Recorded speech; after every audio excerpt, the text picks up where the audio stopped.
मेरी पढ़ाई अच्छी चल रही है।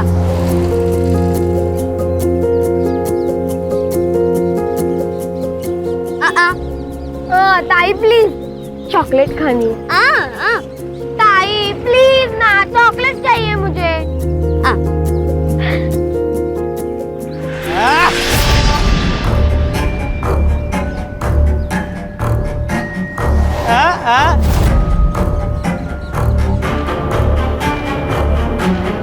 हाँ, सुन भी सकती, दोस्ती करेगी, दोस्ती।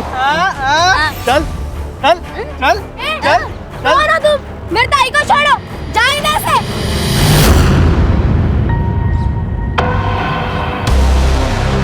ए, अपनी मम्मी को जाके बोल दे, तेरी ताई शाम को आएगी।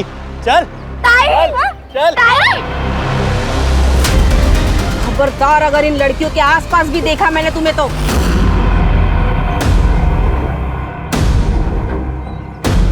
तुम सबकी पुलिस में कंप्लेंट कर दूंगी। चलो निकलो यहाँ से। ताई, वो लड़के साइनी का मजाक उड़ा रहे थे। हाँ तो मैं क्या करूं? तुम्हें पता है हमारी जिंदगी ना बहुत अच्छी हो सकती थी अगर ये मनहूस हमारी जिंदगी में ना होती।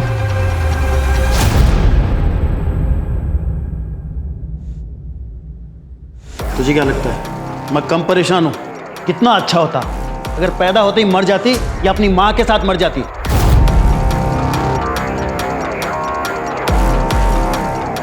आप लोग साइली के सामने ऐसी बातें कैसे कर सकते हो? तुम्हारे घर में नहीं है ना, तब तुम ऐसे बढ़ बढ़ के बातें कर रही हो। अरे तुम्हें पता नहीं कितनी बड़ी बौद्रेशन है ये। ना कुछ सुनाई देता है ना कुछ बोल सकती है।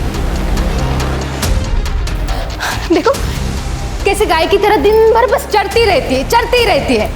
कैसे ना हमारी गलती हो गई, हमें ना इसे बोर्डिंग स्कूल में डाल देना चाहिए था। नहीं तो क्या है वो, हाँ, मूक बधिरों के स्कूल में डाल देना चाहिए था। हमारा पीठ तो छूटता कम से कम।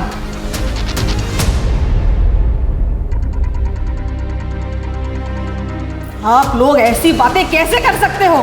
आप जानते हो वो एक स्पेशल चाइल्ड है। अरे बिना परिवार के परेशान हो जाएगी वो लड़की। उसे प्यार, केयर, एक्स्ट्रा अटेंशन की जरूरत है। तो ये सब मिल जाएगा ना वहाँ पे बोर्डिंग स्कूल में। इसमें इतना हल्ला करने की क्या जरूरत है? तू जा एक गिलास पानी ले गया और चाय भी बनाना।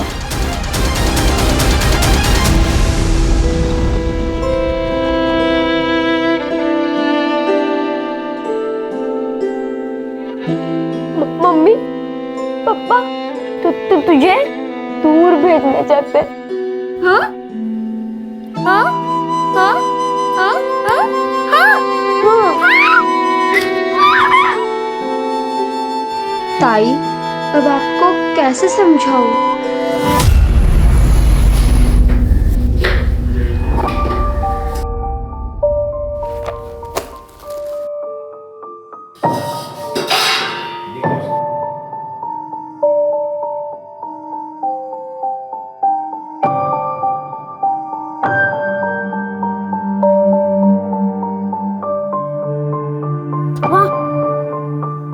इतनी गरम खिचड़ी कैसे खाएंगे?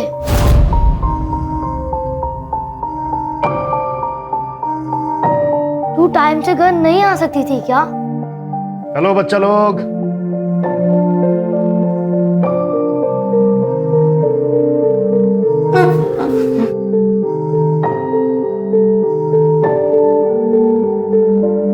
रोहिणी 3-4 घरों में झाड़ू, पोछा, कुटके का काम करती है ताकि उन पैसों से तुम्हें खिला पिला सके और स्कूल भेज सके। तो तुम्हें उसकी कदर करनी चाहिए, शिकायत नहीं।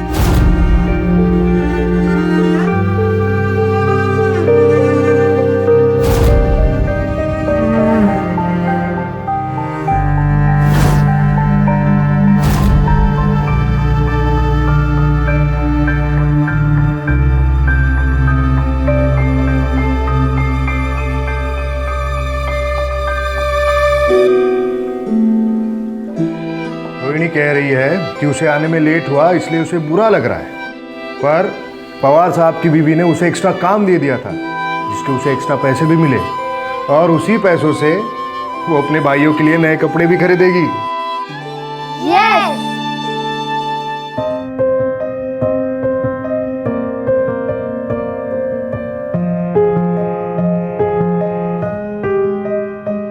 रोहिणी, मैंने एक एनजीओ में बात की है, वो तेरे 2 भाइयों के पढ़ाई को स्पॉन्सर करने के लिए तैयार है।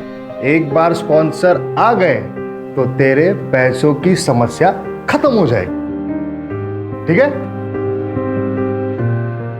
मैं निकलता हूं।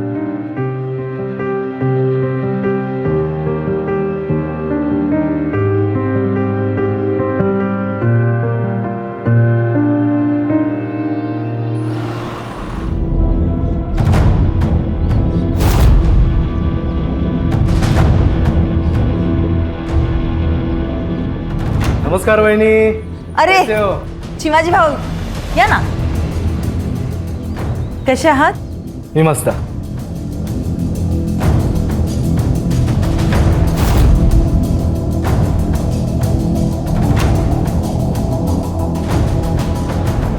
तुम्ही बसा ना, चाय पानी घ्या, मैं इनको बुला के लेके आती हूँ. हो.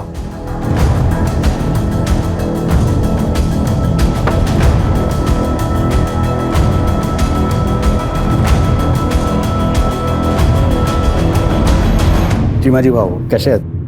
मी ठीक. बस. देख संतोष, तू मेरा दोस्त है, इसी नाते मैंने तेरे दोस्त की मदद की, पर तब से वो गायब है, मेरा फोन भी नहीं उठा रहा है वो. देख तू उसे बोल दे कि ठीक से बर्ताव करे, वरना हिसाब चुकाना मुझे अच्छे से आता है, समझा? अरे नहीं नहीं, आप ऐसा कुछ नहीं करेंगे. अब मैं उससे बात करके समझाता हूँ.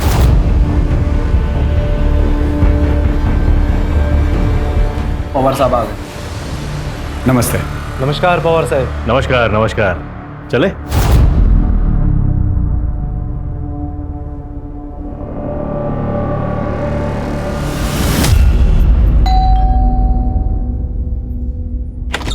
अरे कापसे साहेब या कसे आहात तुम्ही? नमस्ते वहिनी, तुम्ही कसे आहेत? मस्त मस्त, बसा ना. मन्या, ए चल.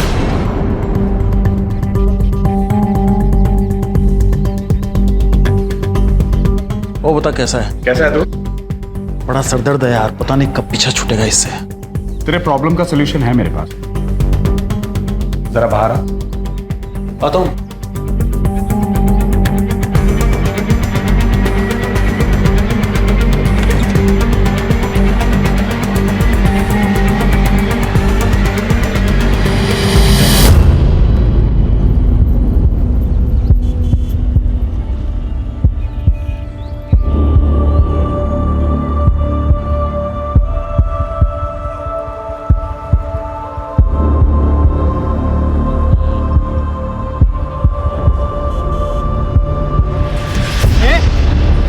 क्या समझती है अपने आप को? हाँ, उस दिन बहुत बनकर दिखा रही थी.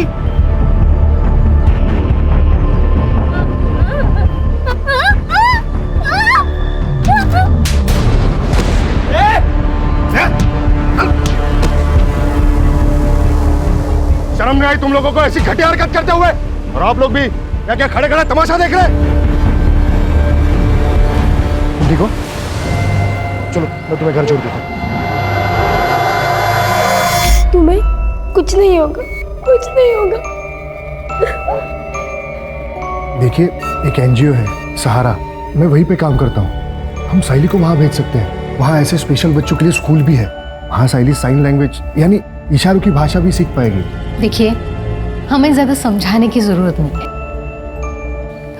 और क्या ही कर लेगी वो पढ़ लिख कर? हाँ, इसका कोई फायदा नहीं है. मैम, हमें कहीं नहीं भेजना है उसे. देखिए आप मुझे गलत समझ रही हैं. वहाँ उसका भविष्य. सर, आपने जो कुछ किया उसके लिए आपका बहुत बहुत धन्यवाद. आप प्लीज जाइए सर, प्लीज.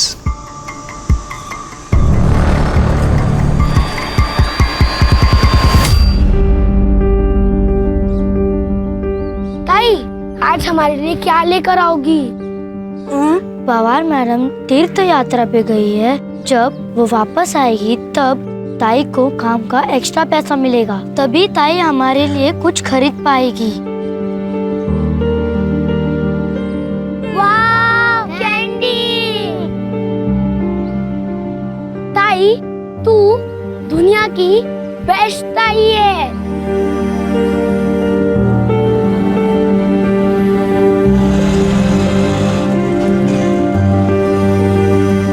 बाय दीदी। बाय दीदी।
रोना मत बेटा।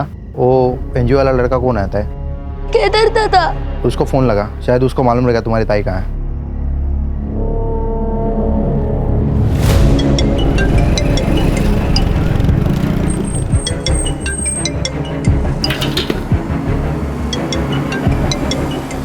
हेलो। हेलो केदार दादा, ताई काम से अब तक नहीं आई है, हमें बहुत डर लग रहा है। और मैं तो अभी पुणे के बाहर हूँ। अच्छा रुको, मैं जल्द से जल्द वहां आता हूँ, ठीक है? ठीक है। ये दोनों रोहिणी के भाई हैं और ये रोहिणी सुन बोल नहीं सकती है। जी। लेकिन तब तक इन दोनों का क्या, इनकी देखभाल कौन करेगा? सर मैं ही इन्हें एनजीओ के ऑफिस में लाया था, मैं ही देखभाल करूंगा सर इनकी। ठीक है, आप लोग टेंशन मत लो, हम आपकी बहन को जल्दी से जल्दी ढूंढ देंगे, ठीक है? ये रोहिणी जहाँ जहाँ काम करती थी उन सभी घरों में जाके पता करो, और जहाँ रहती थी वहाँ भी जाके पता करो। Okay sir. Yes sir. Rohini कल काम पे आई नहीं थे साहब। अरे पवार साहब? पवार साहब तो कुछ दिनों पहले कैंपेन चले गए, और मृदुला मैडम 2 दिन पहले ही वैष्णो देवी गई। उन लोगों ने सब रोहिणी को कॉल किया था। रोहिणी का भाई उसके लिए फ़ोन पे बात करता था, लेकिन रोहिणी के भाई ने भी फ़ोन नहीं उठाया साहब। रोहिणी बहुत मेहनती लड़की थी, काम भी बहुत अच्छा करती थी और अपने भाइयों से बहुत ज़्यादा प्यार भी करती। एक माँ की तरह संभाला उसने अपने भाइयों को।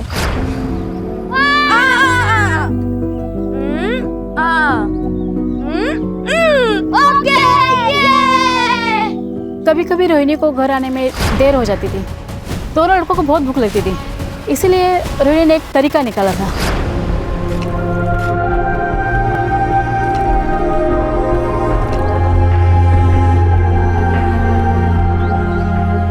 मतलब ये रोहिणी हर तरीके से परफेक्ट है, फिर भी कोई बॉयफ्रेंड या और कोई बात? नहीं, ऐसा कुछ नहीं था, लेकिन मुझे कभी कभी ऐसा लगता था कि रोहिणी और उस एनजीओ वाले लड़के केदार के बीच में कुछ तो चल रहा है। वो दोनों एक दूसरे को ऐसे देखते थे जैसे उन दोनों में प्यार हो। लेकिन किसी ने भी श्योरिटी के साथ ये नहीं कहा है कि केदार उसका बॉयफ्रेंड है, राइट? सर फिर भी हमने केदार को क्वेश्चनिंग के लिए बुलाया है। वो सीसीटीवी का क्या हुआ? सर बस्ती या उसके आसपास तो कोई सीसीटीवी नहीं है, लेकिन हाँ सर बस्ती के बाहर एक मेडिकल शॉप है, वहाँ का फुटेज मिला है। ये देखिए सर, ये देखिए, ये देखिए सर, ये रोहिणी का रोज का रूट है। इसी रास्ते से वो हर रोज काम पर जाती है। सर हम पवार के घर पे भी गए थे, उसके वॉचमैन से पूछताछ की, सीसीटीवी भी चेक किया, लेकिन रोहिणी उस दिन उसके घर नहीं पहुंची थी।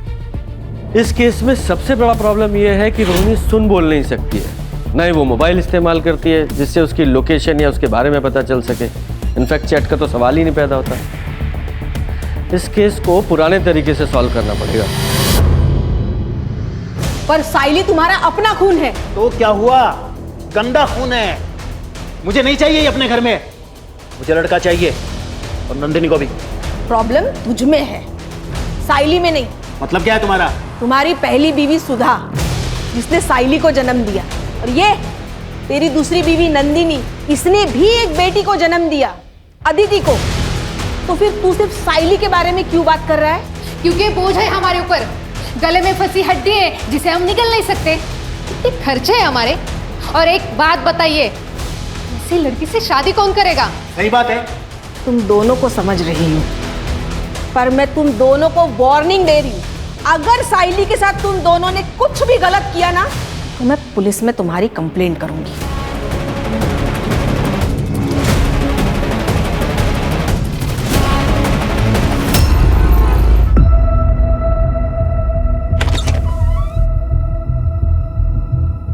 कहाँ है तेरा बाप?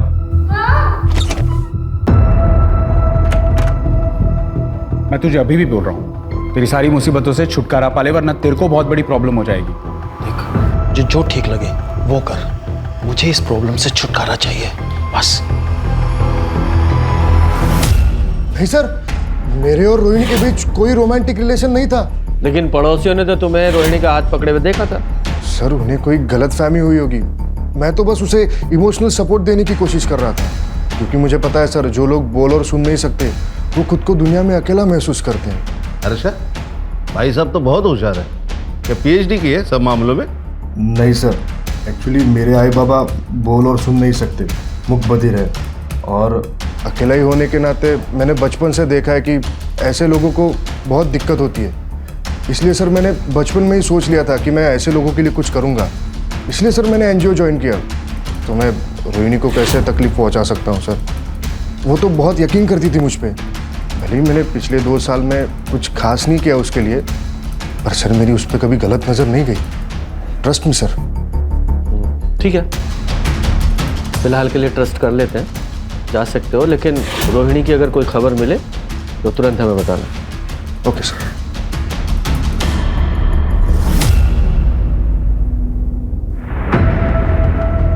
ये रोहिणी जा कहाँ सकती है? अभी तक एक भी क्लू हाथ नहीं लगा है।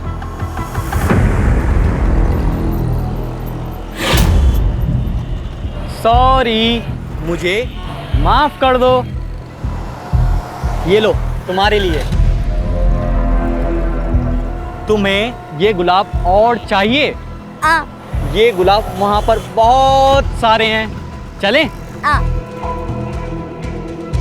चल आ, चल चल। ए, तू रुक क्यों गई? चल। अरे आगे मिलेगा, आगे चल। अरे रुक, सुन तो, अरे चलना, सुन।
लगता है निकल गई हाथ से।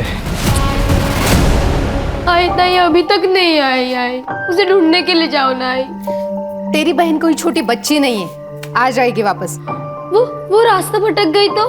ये तो और अच्छी बात है, भगवान करे ऐसा ही हो।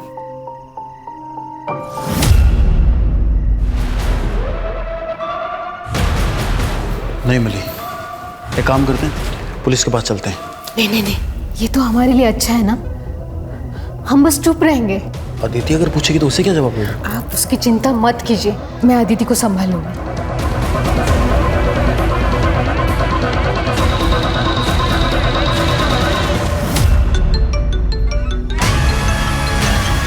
अदिति? हाँ अदिति बेटा।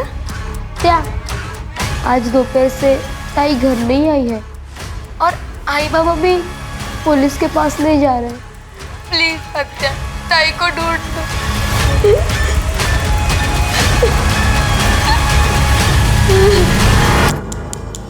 ये सायली 16 साल की है, सायली मूक बधिर है। होय साहब, साहब मुझे शक है कि मेरे भाई और उसकी बीवी ने इसे गायब किया है। वो दोनों इससे नफरत करते थे। साहब जल्द से जल्द इसको ढूंढ निकालिए। हाँ बिल्कुल ज़रूर। अच्छा, सायली की पूरी डिटेल्स ले लो, जाइए आप। जी सर, आइए। सर, कहीं ये केस रोहिणी से कनेक्टेड तो नहीं है? क्योंकि दोनों लड़के अमुक बधिर हैं और दोनों का एज ग्रुप सेम है। हाँ, लेकिन अभी ये अनुमान लगाना ठीक नहीं होगा। पहले चल के सायली के माँ बाप से मिलते हैं। ओके।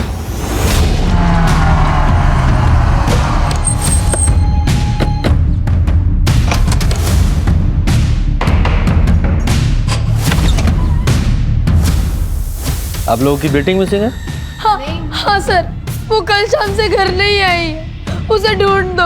वो बहुत बोली, बोल और सुन नहीं सकती। आदित्य बेटा चल, तू अंदर चल, हम लोग बात कर रहे हैं ना। के शांत होइए। अब बेटा इधर। अरे सर चिंता की ऐसी कोई बात नहीं है। वो मेरी बहन के यहाँ गई होगी सर, हम उसको फ़ोन करने वाले ही थे। ओ भाई साहब, आपके बहन ने ही थाने में कंप्लेंट लिखवाई है। सुन लिया? अब सीधे सीधे बताइए पूरी बात क्या है, वरना सीधे पुलिस स्टेशन में ले जाके बंद कर दूंगा। और तुम्हारी बहन ने सब कुछ बताया हमें। ये सच है कि मैं सायली को यहाँ से दूर बोर्डिंग स्कूल में भेजना चाहता था, लेकिन इसका मतलब ये थोड़ी है कि उसके गायब होने में मेरा हाथ है सर। अच्छा, उसे कोई परेशान कर रहा था? हाँ, वो लड़का है ना, मंदार। अपनी मम्मी को जाके बोल दे तेरी ताई शाम को आएगी। चल ताई, चल। ताई को आते ने एक बार मदद की थी और एक बार केदार दादा ने भी। ये केदार एनजीओ में काम करता है वही ना? ताई को तो उसने ऐसे ही बताया था कि वो एनजीओ में काम करता है। ठीक है बेटा, आपकी दीदी को हम जल्दी ढूंढ देंगे, हैं? बच्ची का ख्याल रखना। खान, ये सायली के माँ बाप की कुंडली निकालो और खासकर इस मनिया की, और ये मंदार, उसकी भी इंफॉर्मेशन निकालो। Okay sir. सुधा तो देवी थी देवी, सायली उसी के ऊपर गई है। बहुत ही प्यारी और हंसमुख बच्ची है। सर, मन्या कोई सीधा साधा या शरीफ आदमी नहीं था। धंधे में नुकसान करा के बैठा था और लोगों से कर्जे भी ले रखे थे। मुझे तो अदिति और सायली की बॉन्डिंग देख के बहुत जलन होती थी। ऐसा लगता था मेरी भी कोई बहन होनी चाहिए। इतना प्यार था वो दोनों में। कल रात को मैंने सायली को एक लड़के के साथ जाते हुए देखा था, मंदार नाम है उसका। तो मंदार का फोन बंद आ रहा है? हाँ सर, और ये मंदार उसके घर पर भी नहीं। उसके पेरेंट्स ने कहा 1 हफ्ते से गायब है। 1 हफ्ते से लड़का गायब है और माँ बाप को चिंता ही नहीं है कि कहाँ चला गया। सर, उसके पेरेंट्स ने कहा कि उनका लड़का आवारा है, दोस्तों के साथ कई दिनों तक गायब रहता है। सर, मैं एनजीओ गई थी रोहिणी के भाइयों के बारे में पता करने, तो ये एनजीओ तो 2 दिन पहले ही बंद हो चुका है और दोनों भाई भी गायब है और ये केदार वो भी गायब है। इस केस में हमारे पास 2 सस्पेक्ट हैं और दोनों ही मिसिंग हैं। सर, जंगल में एक डेड बॉडी मिली है।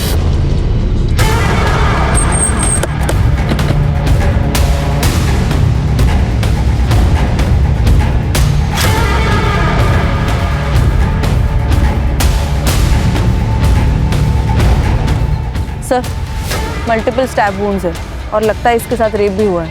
अच्छा, बॉडी को पोस्टमार्टम के लिए भेजो। Yes sir.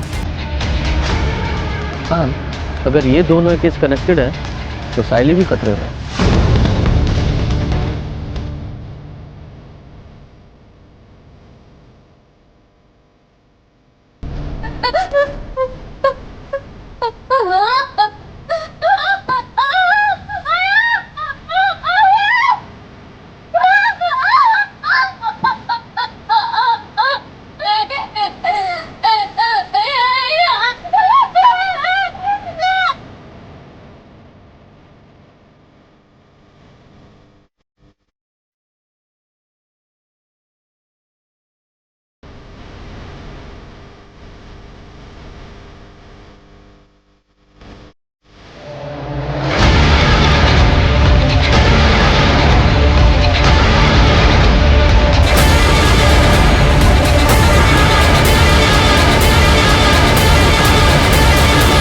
सर, मन्या की सीडीआर के अनुसार वो संतोष नाम के एक कॉन्ट्रैक्टर के साथ टच में था और कोई बिजनेसमैन भी है चिमाजी नाम का। इन सबसे बात करनी पड़ेगी, हो सकता है कोई जानकारी हासिल हो। जी सर।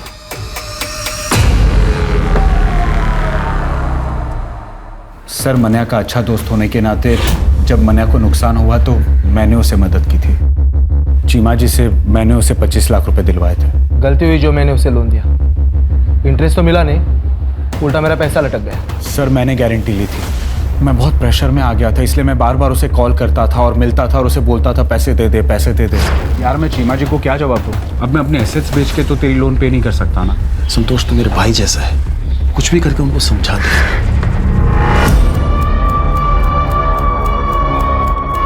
खान, इन लोगों के पास मोटिव तो है साइली को उठाने का, ताकि मनिया पैसे वापस कर सके। नजर रखना इन दोनों पे।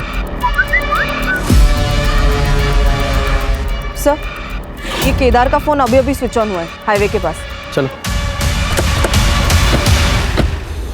ये मोबाइल कहाँ से मिला? सब रास्ते में गिरा हुआ था, मैंने उठा लिया। चलो दिखाओ वो जगह। सब यहाँ मिला हुआ था।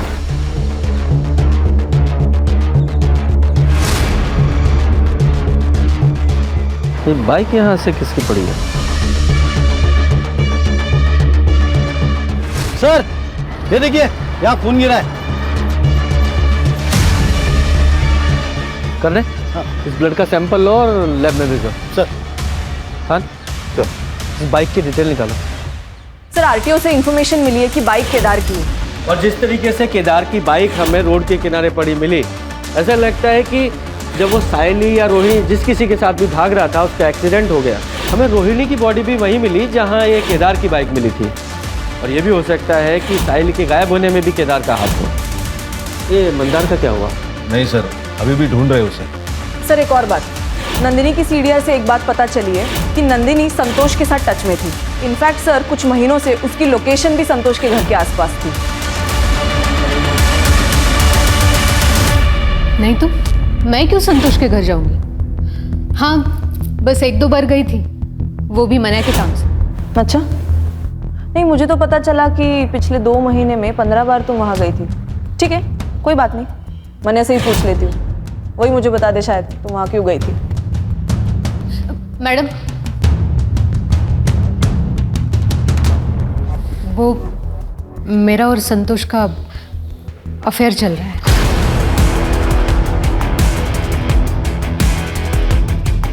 मने और मैं हमेशा से एक बेटा चाहते थे। इनके खानदान में कभी कभार ही बेटे होते हैं। मनिया के बड़े भाई जो औरंगाबाद में रहते हैं, उनकी भी 3 लड़कियां हैं, लेकिन संतोष के 2 बेटे हैं जो बोर्डिंग स्कूल में पढ़ते हैं। और उसका बड़ा भाई, उसे भी 2 बेटे हैं। मैं मनिया को बेटी का गिफ्ट देना चाहती थी, बस इसके लिए मैंने संतोष के साथ अफेयर शुरू किया। इसके अलावा मुझे संतोष से कोई लेना देना नहीं।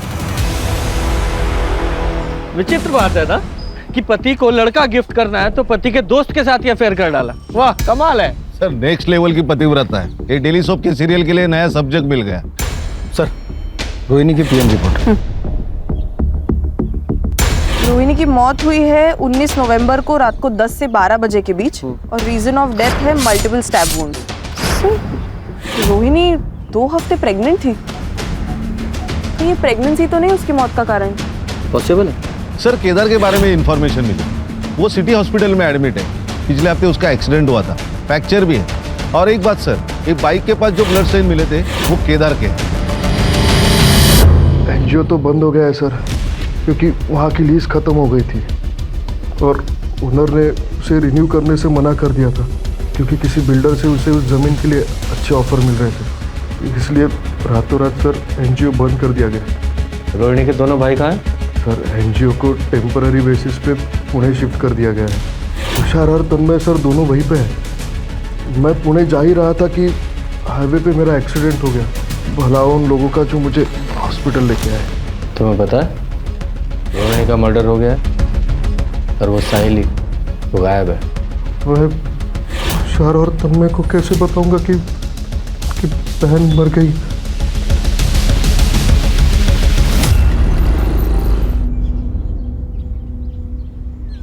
आलिस, कैसा रहा सफर? बहुत अच्छा। रोहिणी कहाँ? आज आई नहीं क्या? रोहिणी तो तब से काम पे नहीं आ रही है जब से तुम वैष्णो देवी गई हो। पर अब तो पुलिस को उसकी लाश भी मिली है। क्या? पुलिस ने बताया कि रोहिणी का रेप और मर्डर हुआ है। ये तो बहुत बुरा हुआ अविनाश। आप किसी भी हाल में उसके कातिल को ढूंढवाओ और उसे सजा दिलाओ। अपने पूरे पावर का इस्तेमाल करो और उस बेचारी को इंसाफ दिलाओ। पुलिस जांच कर रही है, एक बार उसे पकड़ ले, फिर मैं पूरी कोशिश करूंगा उसे जल्द से जल्द सजा दिलाने की। सर केदार सच बोल रहा था। पुणे पुलिस ने भी कंफर्म किया है कि एनजीओ टेम्पररी बेसिस के लिए वहां शिफ्ट हो गया और रोहिणी के दोनों भाई तुषार और तन्मय भी वहीं पर थे। Thank God.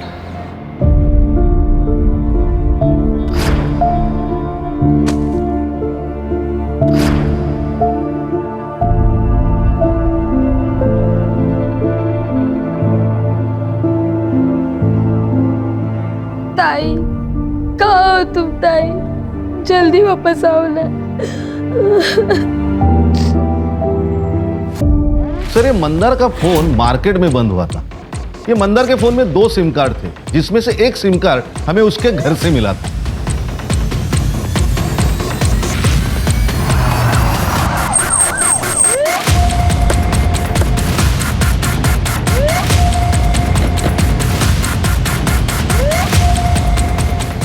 सर, यही लोकेशन है। चलो चेक करो। जी सर।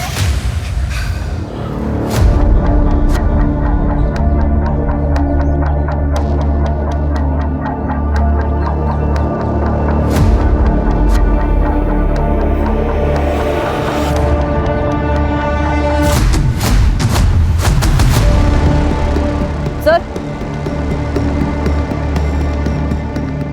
ईयरिंग है और इस पर ब्लड के ट्रेसेस है सर। कलेक्ट करो और लैब में भिजवाओ। जी सर। खान, ये ईयरिंग्स पे लगे ब्लड को रोहिणी और साइली दोनों के ब्लड से मैच कराओ और लैब में भेजने से पहले इस साइली के पेरेंट्स को भी दिखाना। Okay sir. और चेक करो आसपास कोई सीसीटीवी है क्या, अगर है तो उसकी फुटेज निकलवाओ। Okay sir.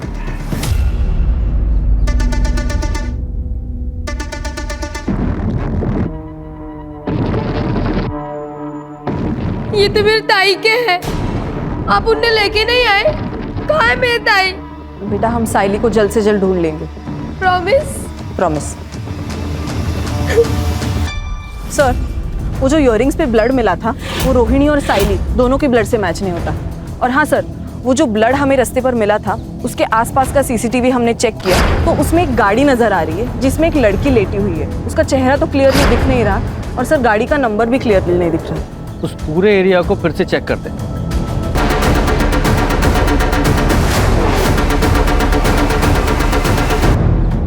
ताला बंद है। चढ़े, ताला तोड़ो।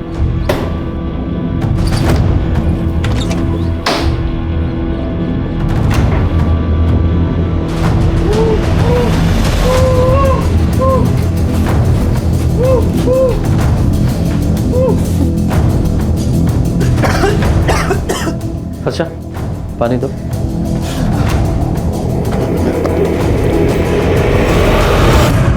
तुझे यहाँ किसने बांध के रखा है? उस रात जब मैं साइली के साथ था तो मुझे किडनैप कर लिया गया।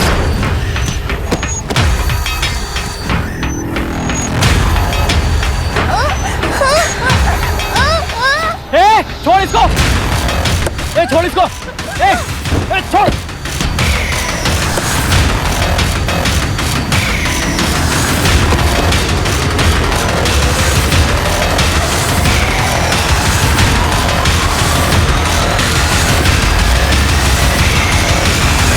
और जब मेरी आँख खुली तो मैं यहाँ था।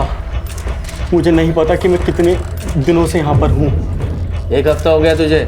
जब तूने साइली पे हमला किया था तब से गायब है तू, और तेरी वजह से वो भी सिंह है। मैं तो बस साइली का फ़ायदा उठाना चाहता था। उसकी वजह से मुझे आरती और केदार ने थप्पड़ मारा, लेकिन सच में मुझे नहीं पता कि साइली कहाँ है। तुझे उस कार का नंबर याद है? नहीं, अंधेरे की वजह से मैं ज़्यादा देख नहीं पाया।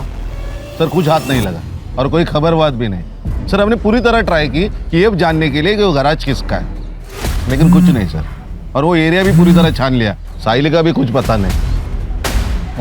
हाँ, क्या सर? हाईवे के पास एक लड़की मिली है बेहोश हालत में और उसका डिस्क्रिप्शन भी साहिल से मैच होता है। अच्छा, तुरंत वहाँ जा।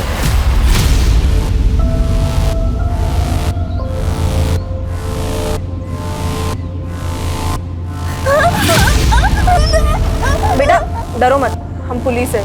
क्या हुआ तुम्हारे साथ, बताओ।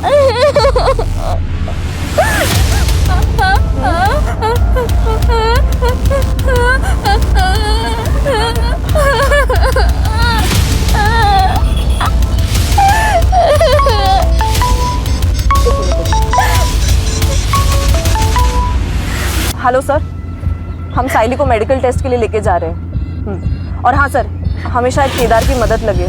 ये क्या कह रही है कुछ समझ नहीं आ रहा सर। Yes sir. सर, साइली की मेडिकल रिपोर्ट से तो ये बात क्लियर है कि उसके साथ मल्टीपल रेप्स हुए हैं। केदार। हाँ सर। सवाल पूछो जरा। Yes sir.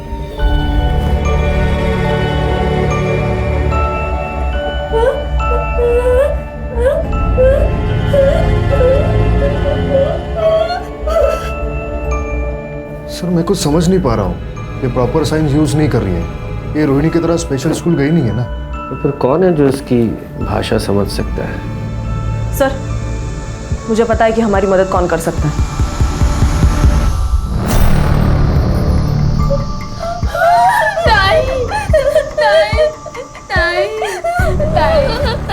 अदिति, देखो बेटा, तुम हमारी मदद करोगी? तुम्हारी ताई क्या कहना चाह रही है हमें बताओगी प्लीज? ताकि हम उसके असली गुनहगारों को पकड़ सके। पूछो उसे क्या हुआ था। क्या हुआ था? ताई कह रही है कि वो एक छोटी सी गंदी सी जगह पे थी, वहाँ बहुत अंधेरा था और एक चारपाई थी और वहाँ 3 आदमी थे। बाद में क्या हुआ, वो 3 आदमी ताई के साथ बहुत गंदा काम करते थे और कल उस चौथे आदमी ने ताई को छोड़ दिया और कहा भाग जाओ। ताई भागी भागी बहुत भागी और भागते भागते बेहोश हो गई। बेटा जरा अपनी ताई से पूछो कि उस चौथे आदमी का चेहरा याद है क्या? उसका स्केच बनवा सकती है? तुम उस चौथे आदमी का स्केच बनवा सकती हो?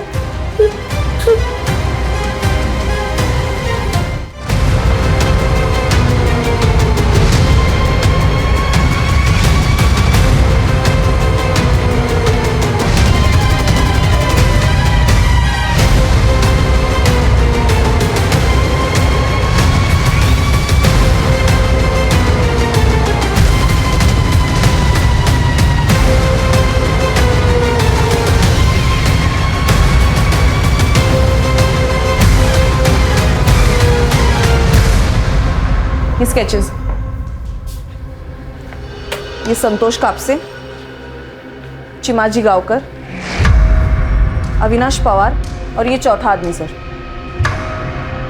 बबलू, ये संतोष का ड्राइवर कम सर्वेंट। इन चारों को उठा के लाओ अभी के अभी। तुम चारों खुद से बोलना शुरू करोगे या हम अपने तरीके से को बुलवाएं? बोलो।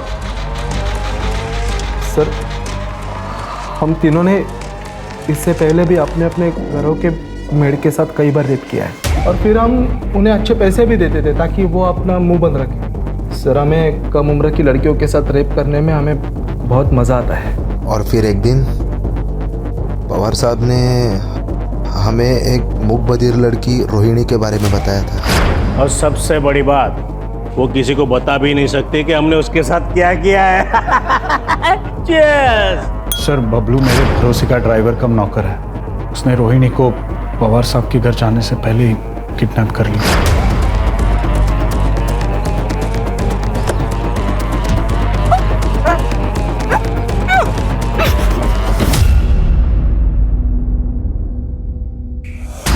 वो रोहिणी को मेरे फार्म हाउस पर लेके आया और हम तीनों ने उसका रेप किया।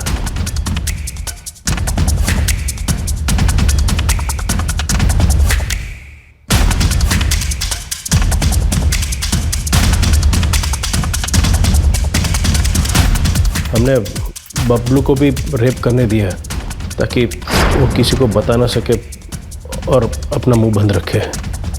हमें दिव्यांग लड़कियों का रेप करने में तीनों को किक मिली। अब हमें ऐसी लड़की चाहिए थी। तभी संतोष ने हमें साइली के बारे में बताया। और जब ये बबलू साइली को किडनैप कर रहा था तो मंदार ने उसे देख लिया। मैंने तो सब साहब लोगों के ऊपर ही छोड़ दिया था कि क्या करना है। सर हम मंदार को मारने ही वाले थे कि आप सब उस तक पहुंच गए, इसलिए हम सब डर गए और साइली को छोड़ दिया। सर हमें लगा कि वो मूक बधिर है, किसी को क्या बताएगी। और उसी मूक बधिर लड़की ने तुम चारों हैवानों के चेहरे हमारे सामने ला दिए। रोहिणी के साथ क्या किया?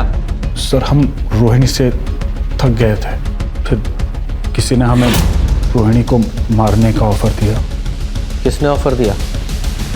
हाँ, मैंने ही अपने ड्राइवर की मदद से रोहिणी को मारने का ऑफर दिया था, क्योंकि मुझे मूक बधिर लड़कियों से सख्त नफरत है। उस रात जब बबलू रोहिणी को लेके निकला, तब मैं भी अपने ड्राइवर एकनाथ के साथ शहर के बाहर उसका इंतजार कर रही थी।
मैं तो चिमा जी को खुश करना चाहती थी, ताकि वो मेरे और मन्या के खिलाफ कोई लीगल एक्शन ना ले, क्योंकि मन्या ने उनका पैसा नहीं लौटाया था, वरना हम घर बार सब कुछ खो देते थे। चिमा जी ने तो हमें और टाइम देने का वादा किया था, अगर हम उन्हें रोहिणी से छुटकारा दिला देते। तो तुम्हें पता था साइली को बबलू ने किडनैप किया है और वो सब लोग मिलकर उसके साथ क्या करने वाले हैं? मुझे बस इतना पता था कि साइली का हमारी जिंदगी से जाना हमारे लिए सबसे अच्छी बात है। सर, केदार का जो एनजीओ है सहारा, उसे अब एक नई जगह मिल गई है, साइली का घर। मन्या ने खुद अपने मन से उसका घर एनजीओ को दे दिया, वो भी फ्री में। और ये एनजीओ साइली को भी मदद करेगी और इसमें आदित्य हाथ बटाएगी। और ये केदार, ये भी बहुत खुश है सर। हमें अपनी सोसाइटी में केदार जैसे लोगों की जरूरत है, ताकि आगे जाके पुलिस को भी हेल्प हो। सही कहा सर।